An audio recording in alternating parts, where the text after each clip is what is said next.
Chamber leak হয়েছে, দেখতেছি আমরা আশেপাশে পাওয়া যায় কি না, নাহলে পুরোটা চেম্বার খুলবো আমরা। খুলে পেলে তো ভালো, না বেশি যদি প্রবলেম হয় তাহলে আমরা চেম্বারটা পরিবর্তন করে ফেলবো, বাধাই করে দিব আর কি।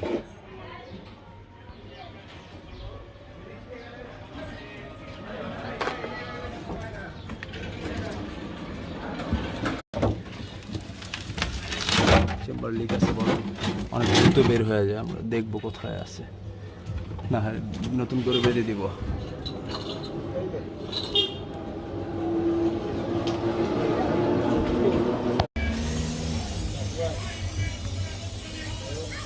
এটা সরো, পলিটা ওঠাও।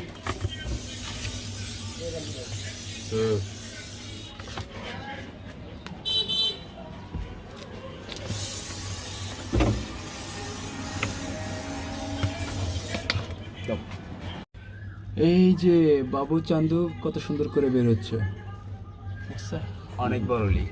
আর আশেপাশে প্রত্যেকটাই দেখলাম, নাই। এই যে এখান দিয়ে বেরোয়, মানে লাস্ট যে পাইপটা নেমেছে সেই পাইপটা থেকেই দুইটা জায়গাতে, এই উপরে এই যে পাইপটাতেও আছে, এই যে তারপরে এই যে এখান দিয়েও আছে। কি সুন্দর মধুর বাসা, দেখছো?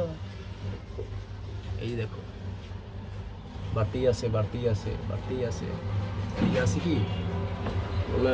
এদিকে নাই, এদিকেও নাই, তার মানে এখানে আছে। এখানে একটা জয়েন্ট আছে, ওই জয়েন্টটার থেকেই ছেড়ে দিয়ে দেখো পাইপ আছে, ওই যে পাইপ দেখা যায় মনে হয় না? হ্যাঁ, বলো ওইটা কেপিলারি গেছে সাইড দিয়ে।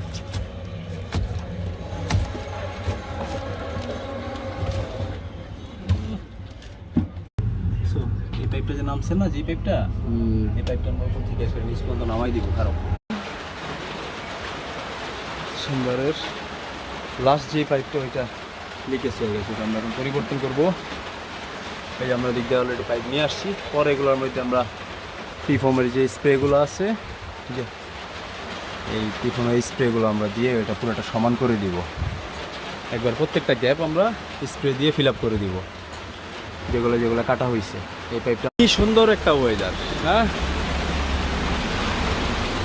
বাইরে জমজমাট বৃষ্টি হচ্ছে, ওয়েদারটা একবার ঠান্ডা, কত সুন্দর বৃষ্টি, হ্যাঁ।